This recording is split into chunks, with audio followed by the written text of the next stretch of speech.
He's going all the way. 20, 15, 10. Touchdown. Texas Tech takes home the victory. Welcome to the Broadway Shuffle. On today's show, we are going to react to Texas Tech's 82-81 victory over Duke in Madison Square Garden. What this means for the Texas Tech basketball team moving forward. We will also react to the first weekend of the college football playoff. Oregon did, in fact, knock off James Madison, a huge shocker, which sets up a huge match in Miami, Oregon, Texas Tech, New Year's Day. We'll react to everything that was in college football as well. And, of course, get to our Tommy Tubervilles of the week. There's some good ones this week, some within the episode as well. The Broadway Shuffle is fighting with each other. What does that mean? We'll let you know. But before all of that, Z, I wanted to throw it to you for our first word of the day. Yeah, I think, as our listeners know, you come to this show for classy takes, things that are honorable. We're not into putting teams down. And so that's why I just wanted to get this out here before we start our conversation. We're going to take the high road here, and we're not going to talk about today that A&M's best season ever will include no conference title appearance and a loss to their key rival and a home playoff loss. We're also not going to talk about Marcel Reed having 5 turnovers and 0 touchdowns in their biggest game of the year. That's just not something that we're into. Additionally, A&M setting the all-time CFP record for fans per point scored in a CFP game. That's just not something that I think we should punch down on a team like that. And the other item, I especially don't want to talk about OU being the first team in the CFP era to lose a home playoff game. I also really don't want to mention that they blew 2 17-point leads in the playoff. They're the only team to have ever done that. Everybody else is 28-0. A&M's also the only team in Texas that has not competed for a conference title this millennium, but that's just, we talked as a group, and that's just not something that we want to discuss today. And then OU is a horrible team, but we're just not going to bring that up. They have not scored more than 3 offensive touchdowns against FBS teams this season, but we're not going to mention that stuff. You're just going to get the pure cold hard facts today. So yeah, that was just kind of my first word. Just wanted to table set a little bit there and let you guys know that we're not going to be punching down on those programs. We're not into that. Just not going to be something that we bring up this afternoon. No, we're above that here on the Broadway Shuffle, Z. And I appreciate you letting our listeners and the audience know right off the bat, we're just not going to get into it. It's not something we're going to do here. No. It's great. That's great. I do want to kick off the conversation. Well done, Zyler, by the way. I do want to kick off the conversation with Tech basketball. Look, we had got on our last episode, and I had brought up the game, and you guys started laughing. And I posted this little clip on TikTok, and you guys said, dude, unless you hit a bunch of shots, unless you hit a bunch of threes, you could lose by 25. And we're all about accountability here on the Broadway Shuffle as well. Conrad, I believe you might have said Tech might lose by 30, and I just want to keep the accountability flowing here. Gentlemen, that did not happen. It looked like it was going to, but your Red Raiders found a way to get a huge non-conference win against a top 3 team in the country. So, Conrad, going to go to you first, man. What do you think of Texas Tech's gutsy performance over Duke this last weekend? Yeah, Brennan, we're all about accountability here on the show, and we were all wrong. And so we all own that. Do not come after us in the comments. I saw a lot of Red Raiders online saying the exact same thing. So I said Duke by 30. I was wrong, and man, I am happy I was wrong.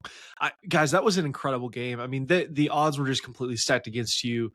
Down 17 at half. Christian Anderson had 4 at half, I believe, and then it comes back and has just probably the best second half of his career.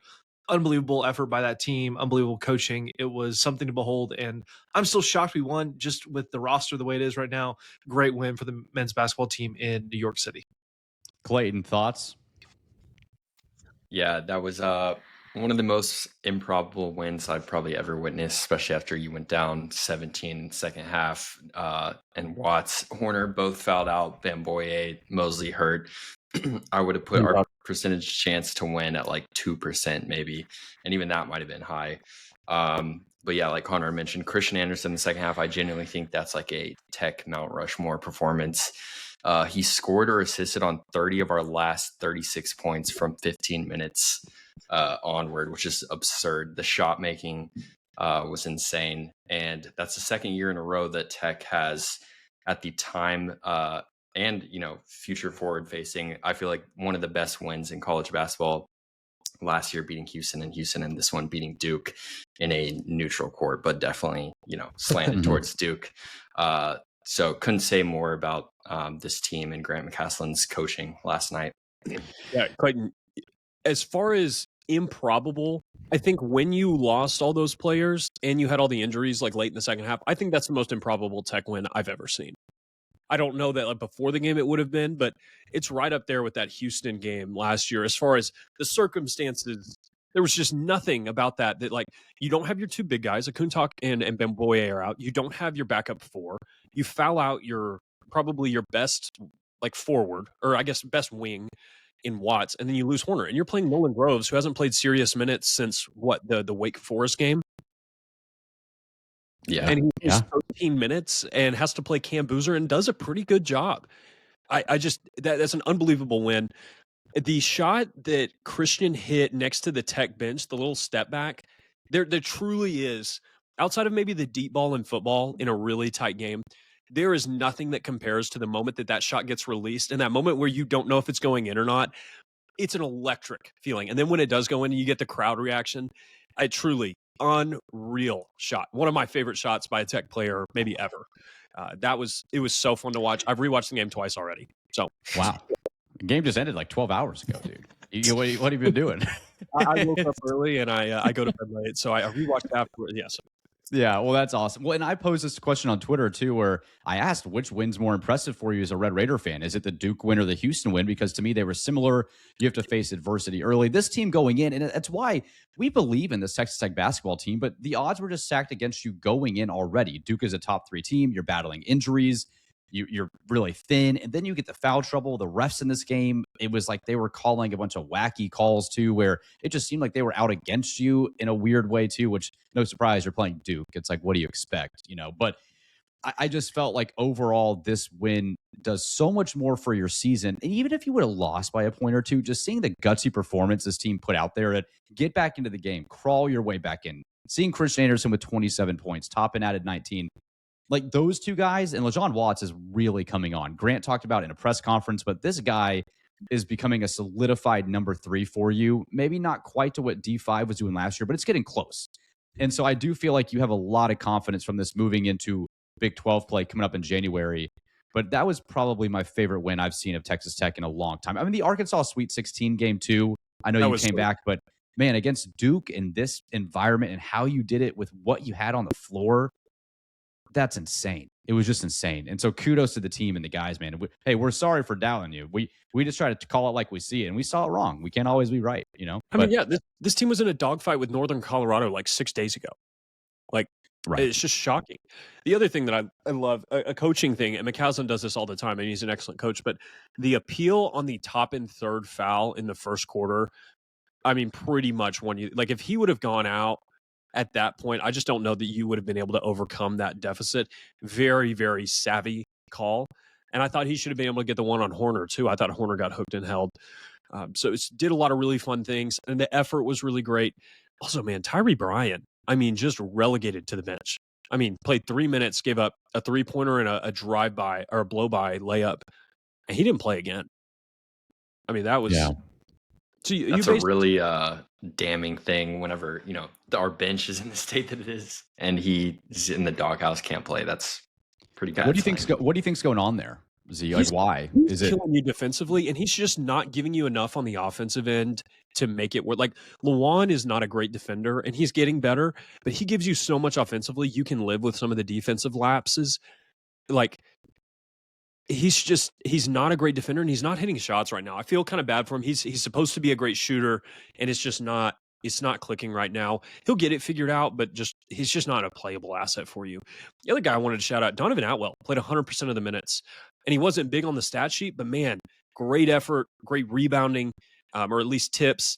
And then the Nolan Groves tip after we missed the back end of that 1-and-1, I mean, burned to extra 2 seconds, really limited Duke's ability to get an actual shot off. Thought that was a huge, huge moment in the game, and a sneaky one. I think if you could, you probably want that. You almost want to miss that second one and burn extra clock if you can choose to do that, especially in the way that it happened where they weren't able to catch it and call a timeout clean. So a lot of really fun stuff there.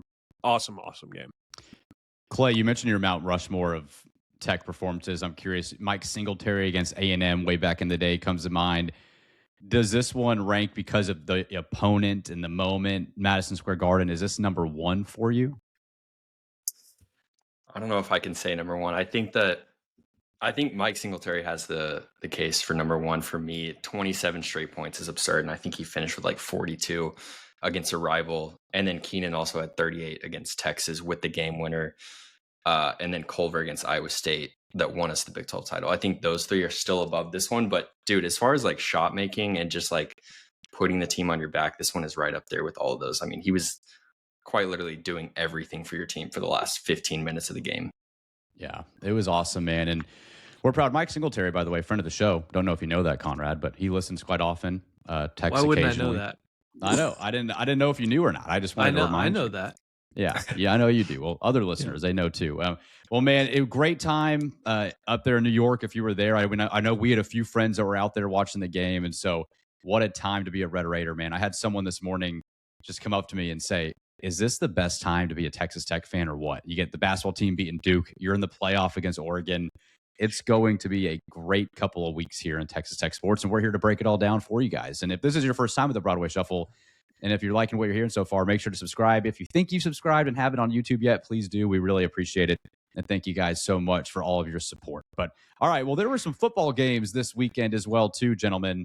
Some good, some not so good. But your opponent, Oregon, in the Orange Bowl, took care of business at home against James Madison, but not without a fight, man. James Madison puts up 34 points in Eugene to the dismay of several online, but nonetheless, Oregon did come out with an easy victory.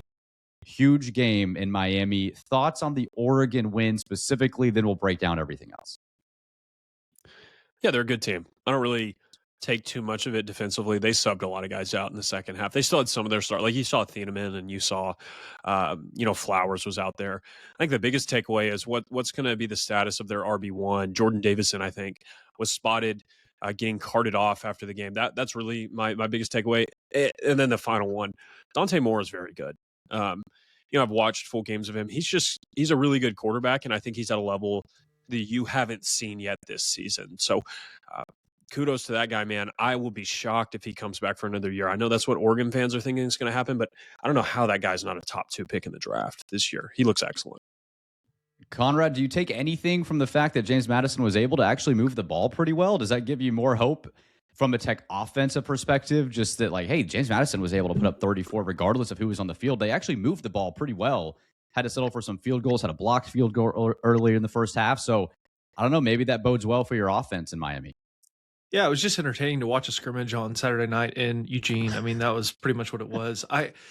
The difference between, I think, that fact there with them being able to move the ball and us, I don't think that there's going to be, I don't think we're going to score, 50 points on this team, but they're a good defense, but I think we also have a good offense. The biggest difference for me looking at the James Madison game and previewing what will happen in the Orange Bowl is their quarterback is much more mobile than Barron is. I don't think that's not a slight on Barron at all. That's just the type of players they are.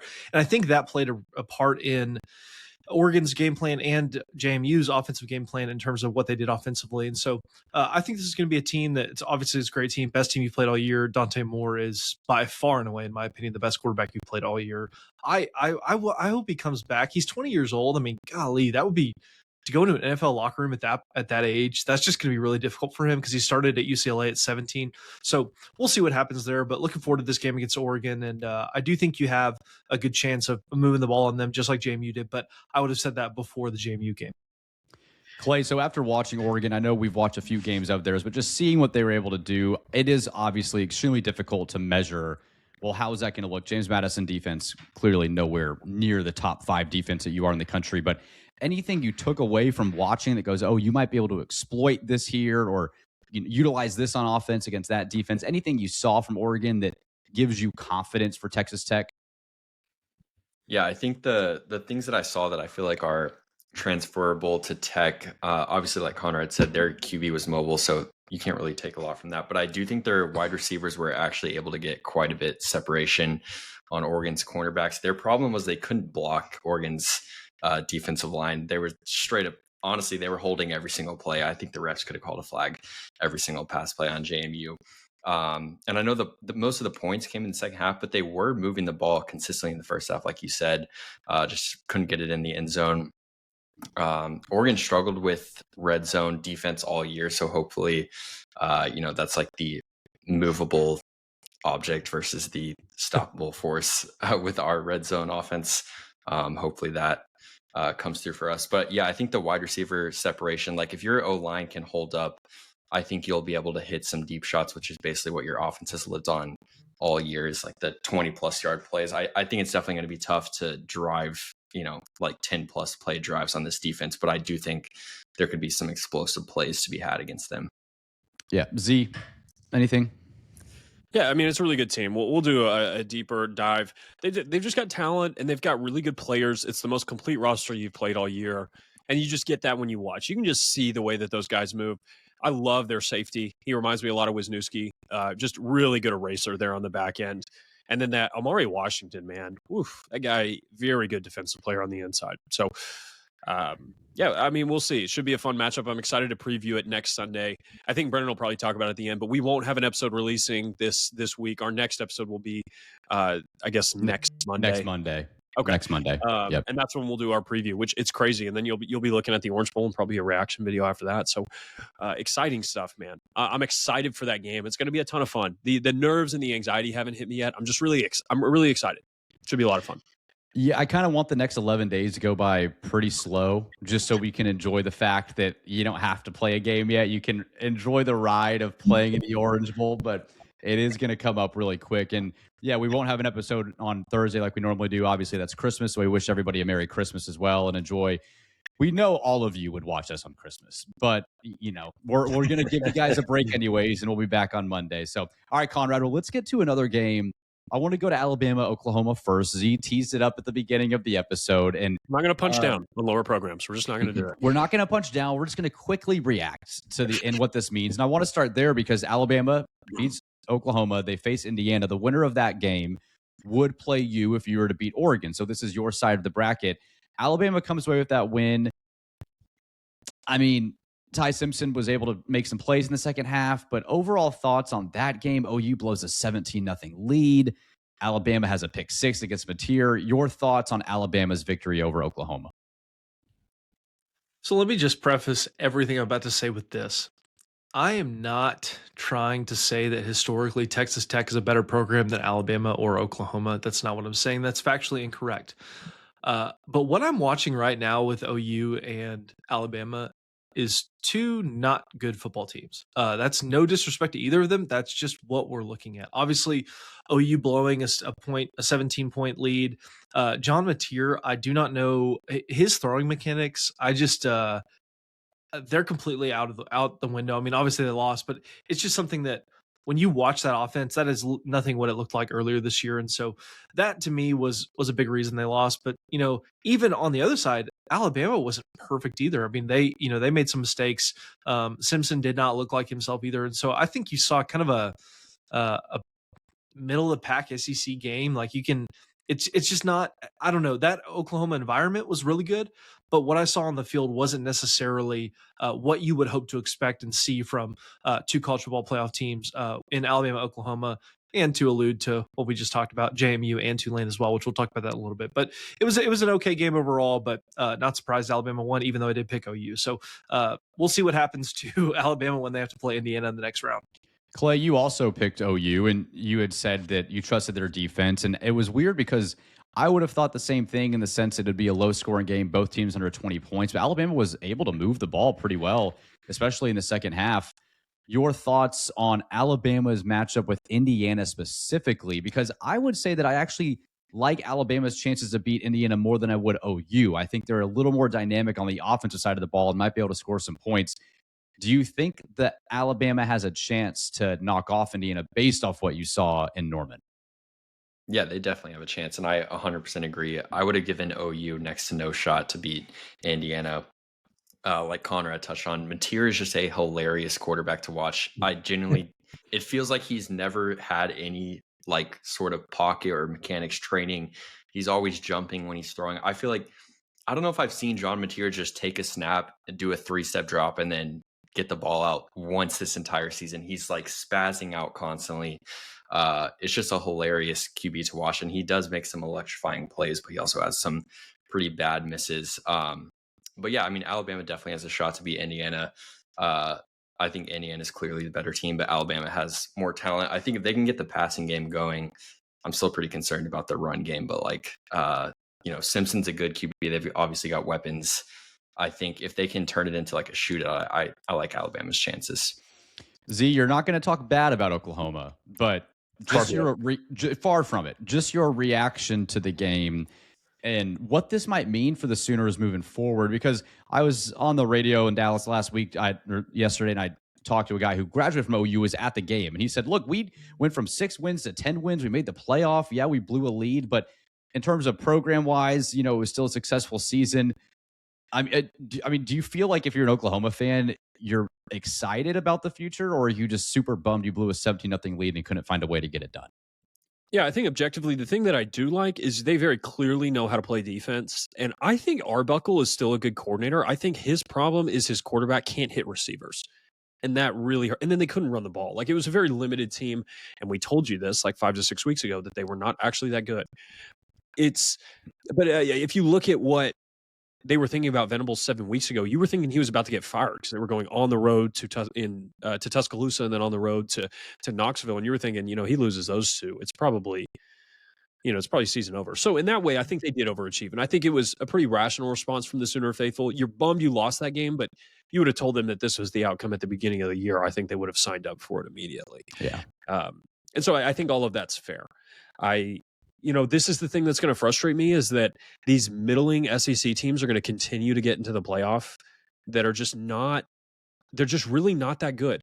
The argument for expansion is and I guess we should probably wait till the end, but it's like, how can you watch A&M and OU and Alabama and Miami and say, like, you know what? We need more teams. We need the teams that didn't make it this year. We need those teams to be in here. That will help us establish a champion. But it's like, how do you square that?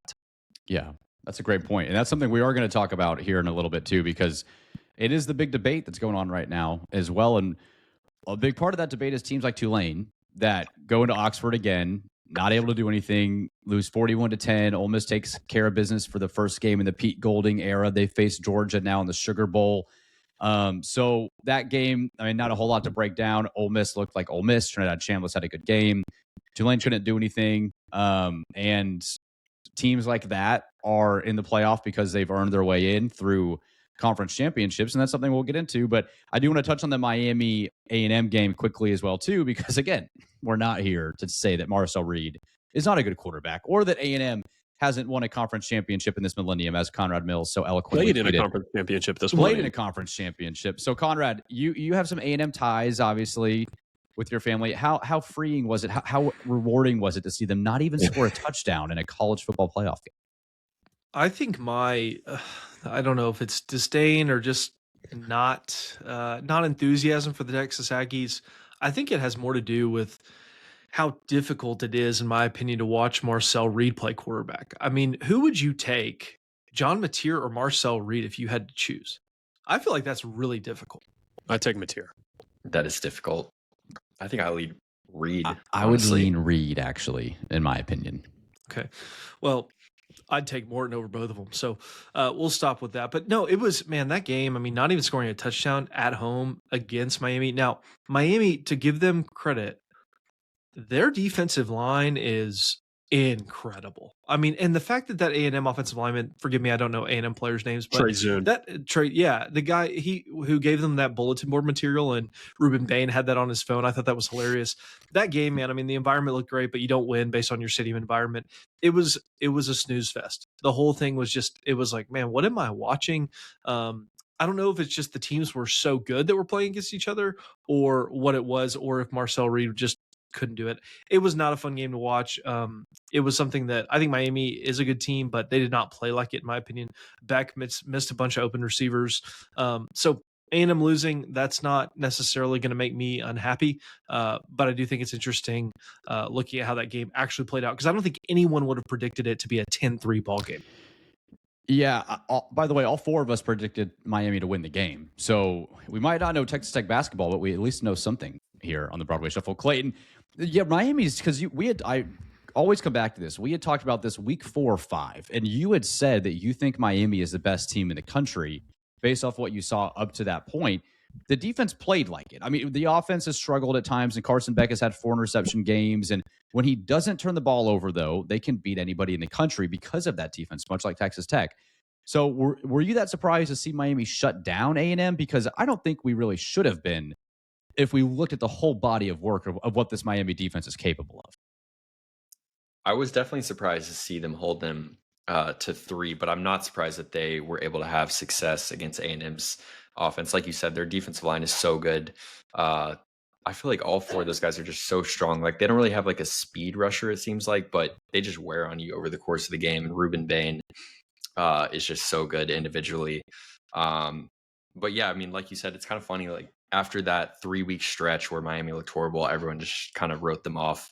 But almost halfway through the season, and they were number 1 on a lot of people's polls, and rightfully so. I'm really interested to see, not to get too far ahead of ourselves, but how they do against Ohio State.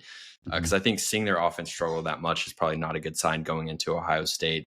But they just have a lot of playmakers like Tony, Carson Beck's obviously a good QB, Ruben Bain. Like, they have guys who are on the level of Ohio State. So I'm interested to see how that game goes next week.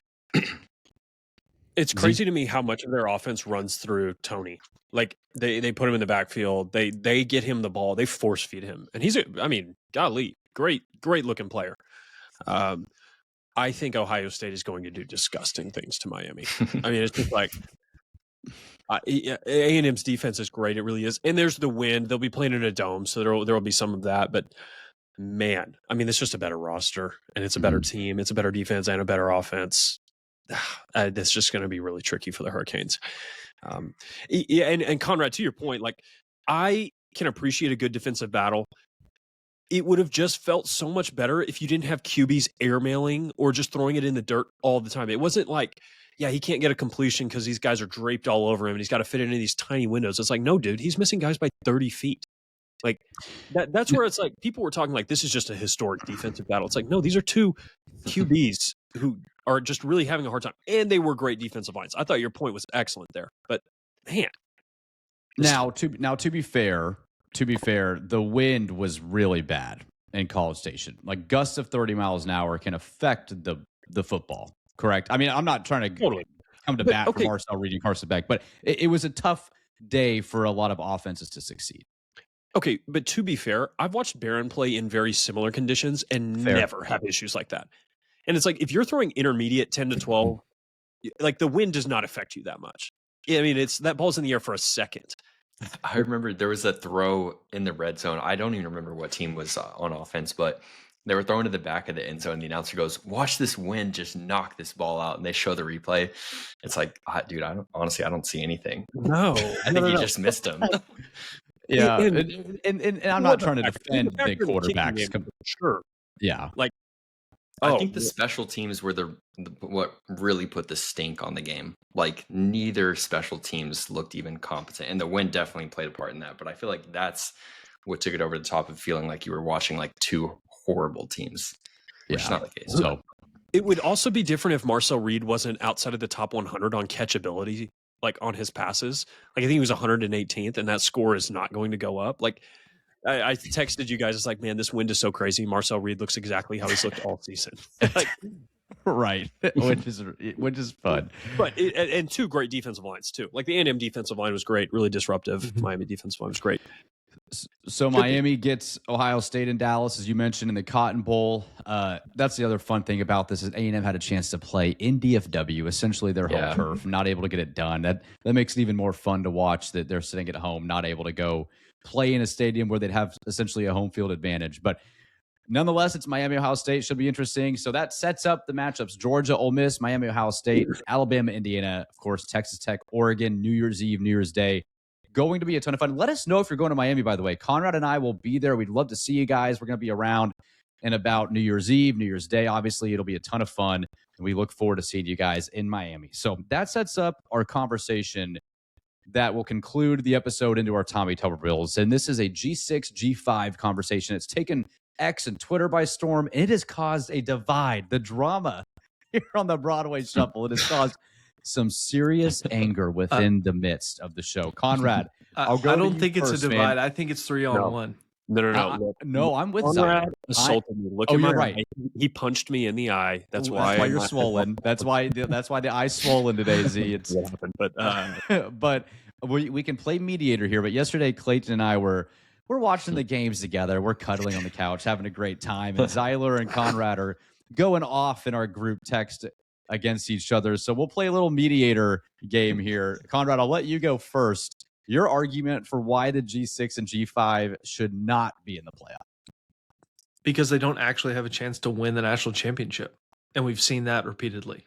And is this a we're going to give you a participation trophy, or are we playing for a national championship?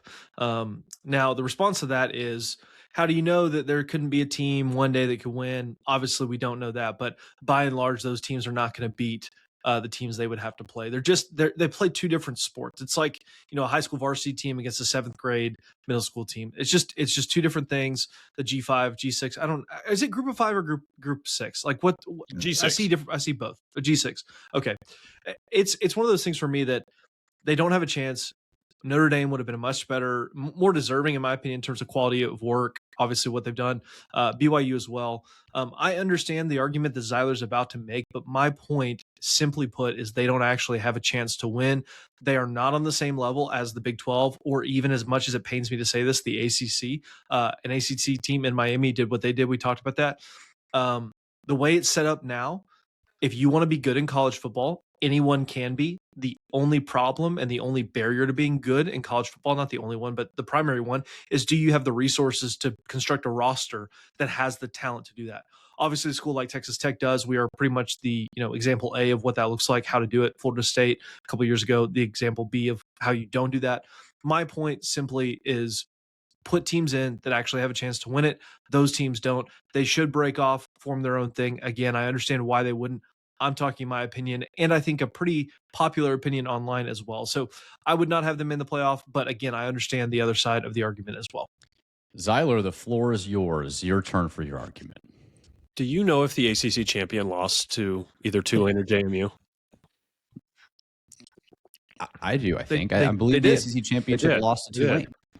I think the argument for can you win the title determines whether you should be included is just it's going to be such a slippery slope where I didn't think OU had a chance to win a title. I don't think Alabama has a chance to win the title. Like, should those teams not be included? They have a better chance than JMU or Tulane by, I think, maybe billions of miles. Notre Dame has a better chance, would have had a better chance than OU or Alabama. So why was Notre Dame not in? I would have had Notre Dame in if I was picking, but I'm not picking. I think there just has to be an element of earning it on the field, and the rules were established, and JMU and Tulane played within the rules that were established and got their shot. I don't think that there's anything wrong with them being in the sport. Like, blowouts are not a thing that's unique or just the only thing that the G5 does. Like, Tennessee, do you think that they believe their season is a failure because they got housed by Ohio State last season? Like, are they like, oh, this season was just a waste of time. We never had a shot to win the title. You know, we should never be included again. And like, no, like, it was a great season for them. And I think if you start because I hear your point where it's like, we're playing for a national title. Why do we have a team that's power rated probably 35th? Like, I can hear and understand that argument. It's just, they get so much less in the way of opportunities. We're talking about excluding teams that are 11 and 12 win champions for like 9-3 Texas. Like, Texas has every opportunity. They have every facility, every resource, and you lost 3 games. Like, you don't get to have 3 mulligans. If you were 10-2, you'd be in the playoff. But the Texas schedule, I'm not trying to defend Texas. I don't care who the team is. The Texas schedule is not a JMU schedule. It's not a Tulane schedule. And my thought is you just, I mean, I see your argument, like, but under the current rules, they earn their way in and they deserve to be in under the current rules. I don't think that's the argument. I think it's, what does the future look like is the conversation that's happening now. Okay, so thoughts before I was going to say, so Clayton, this brings up the question, why expand at all then? I mean, why just not go to 4? If there's only 6 teams that could win it or 8 teams that could win it or whatever the number is, you know, is expansion the best path forward for college football? And I know Money and Conrad and I agree with you. That's why they're ultimately going to do it. But I also agree with Zyler here. Like, I don't think OU could win a national championship, or Alabama, or Miami for that matter. In fact, we laughed about it, but every national pundit and some of us, even on the show, all said, well, your Final Four is going to be teams either ranked 1 through 5. So it's like, well, what matters in game 5 through 12 or 6 through 11? It doesn't really matter. Just put the 4 best teams in and let's just go at it. So what's the reasoning based off what Conrad and Zyler are saying to keep the playoff at 12, move it to 16 when it doesn't really matter? Yeah, I think for me, I'm actually pro expansion up to 16. I think after that, it gets a little ridiculous. And not because I think like the 15th and 16th best teams in America have a legitimate shot and deserve a shot. It's more just because I think like having more playoff games is not a bad thing. And no one is saying this about NCAA March Madness. Like, that's a 64 team tournament. And there's probably like 8 to 10 that have a legitimate shot at winning. And no one is saying, oh, we need to reduce this down to 12 teams. Like, I don't think it's about let's find the exact number of teams that actually have a shot and only include them. I think it's an entertainment, and like it's in more college football games. And I would like to see 16 so that all of the top 8 can have home games in the first round. I'll be the first to admit I did not like that we had 2 group of 5 games yesterday, but that is not their fault. That is the ACC's fault for having the wackiest tiebreakers and not having a champion that was even on the level of Tulane.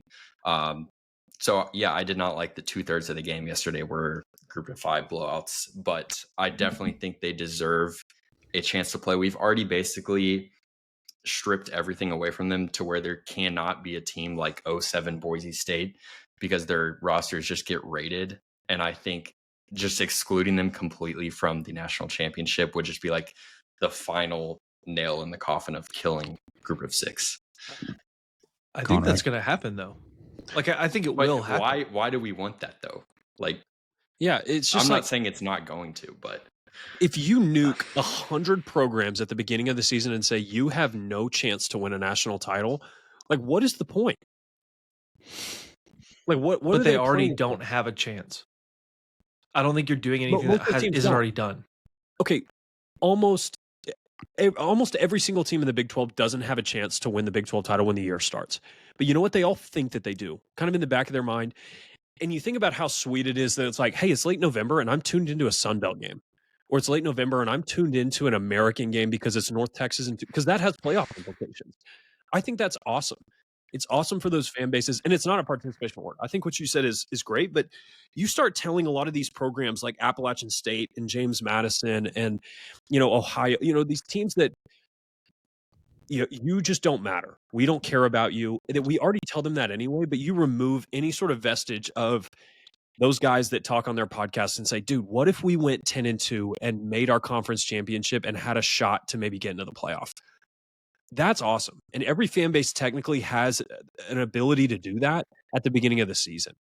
I think if you take that away, I think fan bases just start to say, why would I care about this? Like, oh, cool. Like, I just think having that, even though they know it's so slim whenever people go into March Madness, but it's like those Cinderellas are like, man, but what if? How sweet would that be? And I think that's a really cool part of college football. College football is not just the playoff. The regular season is awesome. And I think we continue to destroy kind of what makes CFB really, really fun. But my point, and I don't disagree with anything you're saying right now, but I think the level and where we are in college athletics and college sports right now, it's not about, like, the powers that be don't care about those things. Like, they don't care about it. It's all about the money. And I think what you are articulating is everything that makes college sports great. The problem is that is a bygone era. That does not exist anymore in college sports. It's simply, I mean, it exists in name only. Like, there's no shot that they're, like you said, or like Clayton said, there's no shot that an 07 Boise State ever happens again because players leave every year and they just go get paid more. Like, that's, I don't know. I'm not mad at what you're saying, and I'm not mad at what people are saying online. I just don't think holding on to that era of college football, when it's gone, you can't put the hat back in the bag at this point, the cat back in the bag at this point.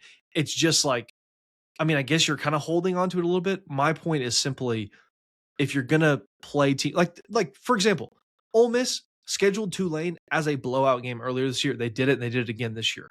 It's just watching that game again, if it is entertainment, like several of you have alluded to, my thought is put the best teams in. And I get where you're coming from, and I get what you're saying. I just think it's gone. Like it's already gone. My pushback on this argument will be that this exact argument, after they use it on the G6, is going to be used against the ACC, and then it's going to be used against you. Like, this is what they're going to do. They're going to say that these teams don't have a shot to win a title. We need to put the best teams in. And they are going to, once they kill the G6, they are going to come right after the ACC, and then they're going to come right after the Big 12. Like, that's what they're going to do.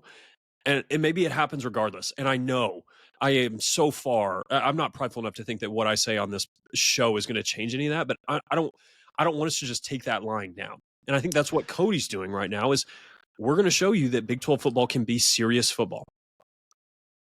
I know you can see it 5 years from now, whenever they say, these Big 12 teams just can't compete at this level. They're just not, the rosters are not good enough. They're going to say that about ACC teams, and they're going to say they're going to tell us, hey, you guys should just go do your own playoff. And you know what I would say to that? Like, screw you guys. I'm not doing that. Who would be tuning into Appalachian State versus JMU? Like, if that game's on right now, do you have it on your TV? Like, only the CFP diehards. Like, so when you tell them to go do that, it's like, hey, dude, you guys should just go play in your own little kiddie box. Like, no, they should not be relegated to that. Even if they don't really have a chance, I would be furious if my athletic department said, yeah, we're interested in this. It's disrespectful. And they're going to do this to you. It's coming. Just wait for it. Like, Big 12 has not gotten an at-large team yet. ACC continues to get at-large teams because their conference is so bad that they can't figure out a way to do their champion. They are going to do this argument to you. So, Zyler, under the current rules and regulations of collectives, NIL, all this stuff like that, does the group of six and other Big 12 schools and other ACC schools that just frankly either cannot or will not invest for whatever reason, do they not bear some of the responsibility for just accepting it in a sense? Because that's what they're doing. Texas Tech said, no, we have the resources. We're going to invest to show you we can build a serious program. Do these schools who just are not doing it for whatever reason, again, not everybody has oil money like Texas Tech, do they not bear some of the responsibility? Yeah, I mean, you got to have a good team. We're not just going to throw Northern Illinois in the playoff because, let's do it. This is really fun. But like, I can't look at, golly, Georgia Southern and say, hey, listen, sorry, you're just not spending $30 million on your roster every year. You're automatically out. Like, the process of competition is going to eliminate that team automatically. We're going to see them get removed because they're not going to win enough games. I just think there are programs out there like Tulane that doesn't. I bet you Tulane invests really similarly to a lot of Big 12 programs, truth be told. I think their roster would compete in the Big 12 as like a bowl team every year. Like, you think Cincinnati invests? UCF? Like, no, those teams don't invest. Yeah. And it's like, and I just hate that because you don't do that, and it's the system. We can't really change it. But what if the system changes? What if there is collective bargaining? And what if everybody really can only pay a certain amount? And then they've set up a system where only SEC teams and Big Ten teams are in the playoff? We're going to be furious. Clay, what were you going to say? If that happened. I was going to say, I mean, ESPN is the one who's positioned it this way in the first place. Like, they've consolidated to the SEC. They give them $40 million or whatever it is per year. When Tulane's making probably what is it, $7 million from their TV contract. So then you say, oh, well, now you don't have enough money, so you're actually out. Whenever they had no control over that, it just rubs me the wrong way. And why does Kentucky get anything more than Tulane takes football more seriously than Kentucky does? Like, then 100%. Yeah, and those teams get the chance, but Tulane doesn't. I think that's a great point. And I wanted to say, too, that based off everything you said, and I agree with both of you guys to a certain extent, but college sports is more about just what you do on the field. When Texas Tech beats TCU, when Tech beats Baylor, like, these games matter to fan bases, to schools, to universities, to alumni. And so it is more than just put the 12 best teams in. And I don't give a damn to watch Notre Dame and BYU. I wanted to see JMU against Oregon. To me, it was kind of fun. Like, it's like, hey, here's this little guy going up David and Goliath. Let's see what happens. Like, I just feel like there's no guarantee either. There's no way to objectively measure Notre Dame and BYU is going to be a better game. 1 through 4. I remember watching OU and Clemson. There isn't. OU Clemson 2016, 31-0. Ohio State, Alabama 38-0. Michigan State, Alabama 44-7. Like, I've watched 1 and 4 seeds and 2 and 3 seeds get obliterated in a 4-team playoff. Why do I care about the 5 and 12? To me, it's just an entertainment thing. Like we just said, the 5 seed Oregon's going to go either beat or lose to the 4 seed Texas Tech. The 12 seed's not winning a national championship. But guess what? Neither did the 4 seed ever in the 4-team playoff. So, like, even the 4th team doesn't really matter. It's more than that. And I think the fact that we're getting away from that really hurts the sport. And that's why it bothers me. I saw Josh Pate, Joel Klatt, all these idiots online. You know how it's crazy when I fall into agreement with Robert Griffin on Twitter? That's how you know there's a problem. When I'm seeing RG3 go to war and I'm like, I agree with RG3, and all these other people are saying this is a disgrace to our sport. Matt Leinart, this is a disgrace to our sport. Give me a break. The sport is not about the 10 best teams in the world, and it never has been. So, like, it's about the alumni. It's about what goes on and who you root for, and the fact that you're rooting for kids. Ultimately, it's about the pride you take in the university. And I think it's great to see a JMU Sports News take over Twitter, literally be the #1 account on Twitter for 2 weeks because of their creativity. And I thought that was better for the sport than the game itself. So, I don't know. It just is kind of a joke to me that it's become all about money and NIL and greed and TV contracts. The sport is more popular than it's ever been on the field.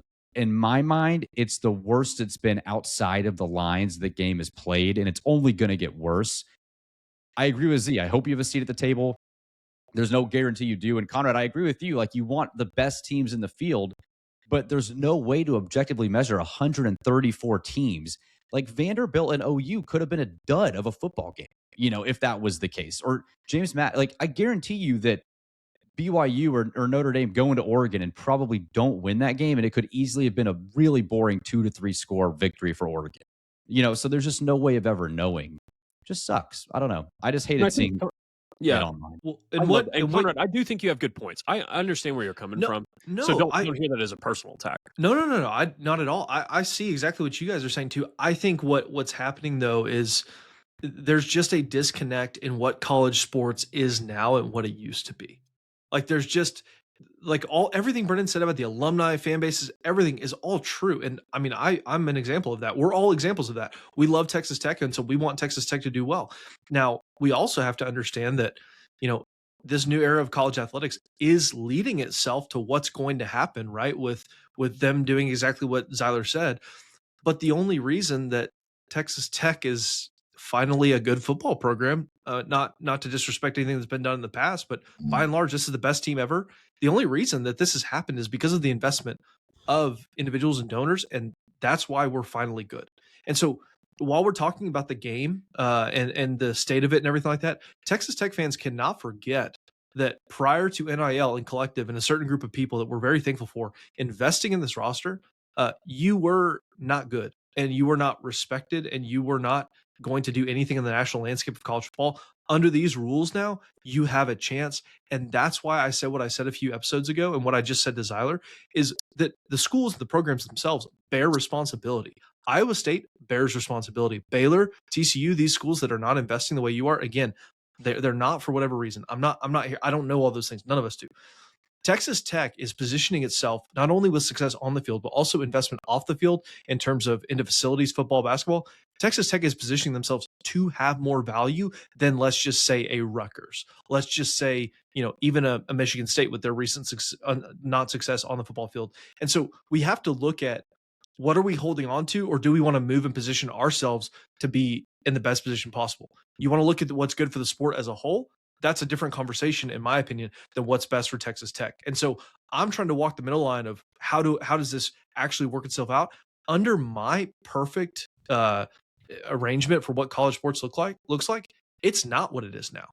It's actually NIL being what it should have been, paying players for endorsements, not schools poaching players because they can pay more than other schools. Again, I just said that's why Texas Tech is good, but that's just the reality of where we are now. And so it's a very nuanced conversation. I think it has a lot more layers than people really want to be comfortable with, because it does have a lot of different ways you can talk about it and think about it as a whole. Well, and it'll be interesting to follow as well, too. And Conrad, I agree with a lot of what you said. Z, I think we're going to go tie goes to the runner, and it's both of you guys. We'll let the viewers decide in the comments. Yeah, you're both the runner. We'll let the your head-on collision, but we'll let the viewers decide in the comments. It's going to be an interesting offseason, to say the least, in college football. But it's time for our Tommy Tubervilles of the week, man. Some good ones this week. Z, I'm going to go to you first because of what transpired this week between you. You've got a personal dig this week as your Tommy. Yeah, my Tommy of the week is Conrad and the text exchange that we had. I need to find the quote. I think I said something on the lines of like, I could not disagree with what you said anymore, or something. And then it got personal after that, and then we made up, and it was great. But Conrad for telling me that, I don't know, it was just really, and this was happening during the Duke game, and it was when we were getting throttled, so I was getting like more frustrated, and I was taking it out on Conrad. And then we won, and then I apologized. So Conrad, and in an extension myself, are Tommy Tubervilles for distracting Clayton and Brennan from the game last night. So that's my Tommy. Okay. We were amused, man, and we were fun. Clayton was getting ready to send a text, and I said, "Not so fast. Let me send something real quick." So it kind of became a fun game for us all. It was a good time. But man, Conrad, going after each other sometimes, it's good for the soul. Keeps us hardened here on the show. It's funny. I didn't feel even for a second. I don't even remember what you're alluding to that was personal. I just felt like it was it was a dialogue and discussion. But my Tommy Tuberville, in that same spirit as Zyler, we can have fun. We love each other on this show. We're good friends, but it's you gotta, when you disagree, you gotta call each other out, and that's okay. I think you let us know in the comments who has better points, and if you agree with both of us, because I think there's things Zyler said that I agree with. But Zyler, you are my Tommy of the week, and I'm honored to be yours. Just so you know.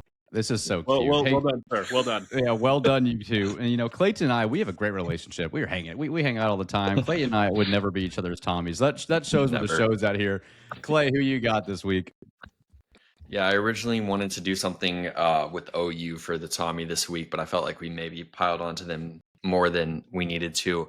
So my Tommy is actually going to be on 3 and 247 for ranking John Mateer as not only, if I remember correctly, the number 1 QB in the portal last year, but I think they put him as the number 1 overall player in the portal, which I think is hilarious. We have to stop, just putting QBs at the top of the list because they're QBs. No one who actually watches football would tell you that John Mateer is a better player than David Bailey coming into the year. So hopefully watching John Mateer this year puts a stop to that moving forward. But yeah, on 3, you are my Tommy of the week. That's a good one, man. Well, hey, you just like Zyler and Conrad are aligned and their Tommies, the Shufflers and I are aligned as well this week. I had teased this on the show, Z. You had brought it up. Joel Klatt's awful take on March Madness and even the G6, G5 debacle. His opinions this week have been hot, to say the least. He's had some hot takes. He's gotten a lot of heat online from them. And I will say, to Joel's credit, he did openly confess on his show, I think on Thursday, that, hey, it was a bad take. Like, it was a bad take on March Madness. I know I'm an idiot, and he joked about it. But Joel, even if you come out and confess, it doesn't matter. We're going to keep you accountable here on the show. The Shufflers couldn't stand you. I, a big defender of you who loves listening to you, couldn't stand the take either. And so for that reason, Joel Klatt is the Shufflers and Brennan's Tommy Tuberville of the week. We will just keep you accountable here on the show. Conrad? I have a honorable mention, Tommy Tuberville of the week. Okay. The TCU fans that responded to the Broadway Shuffle's tweet about Josh Hoover entering the portal, where I said that their NIL was non-existent, their fan base wasn't great, and the OC left. Those things are all true. I don't know what else to tell you guys. I mean, I could have kept going, but for the sake of myself and the show and you all, honestly, I decided not to. So TCU fans who came back at us, you guys are my honorable mention Tommy of the week. Always I'm gonna give, sorry, Brennan. I'm going to give like an anti-Tommy. I'm just going to give a shout out and close out, I guess. Shout out to Texas Tech and the admin for getting the coordinators in Blanchard and Kenny Perry all extended. Mac Leftwich signed a new deal. Sheil Wood signed a new deal. James Blanchard, Kenny Perry. Didn't discuss it on the last episode, but Gang's going to be running it back next year, looking to be in Arlington again. So that was really cool. So the anti The anti-Tommy. We got to start doing that. I like that. And the show on some positivity here. That's a good one. Let's call it the Joey Maguire Award. The Joe. We'll work to be the antithesis of the Tommy It's the Tuberville Sharon Award. Moore of the week. The Sharon Moore of the week. Somebody who got it done. Yeah, that's a good idea. Well, let's let the viewers decide what the name is, but that's great. And you're right. The continuity here at the football team is awesome. And hey, you're still playing this year. You've got a chance to compete. One team that does have a chance to win a national championship is Texas Tech. So we'll see that. So we hope all of you listening, whether on Spotify, Apple, Texas Tech Plus, or YouTube, have a great Christmas. Enjoy the time off, the warm weather. If you're in Texas, wherever you're listening, let us know. We will be back on Sunday for an ultimate preview of the Texas Tech Oregon matchup, New Year's Day in Miami. But we will miss you guys this week, and we'll talk to you a week from Monday. So for that, with Zyler, Conrad, and Clayton, I am Brennan. We will see you guys next week on the Broadway Shuffle. Merry Christmas. He makes the catch. He's going all the way. 20, 15.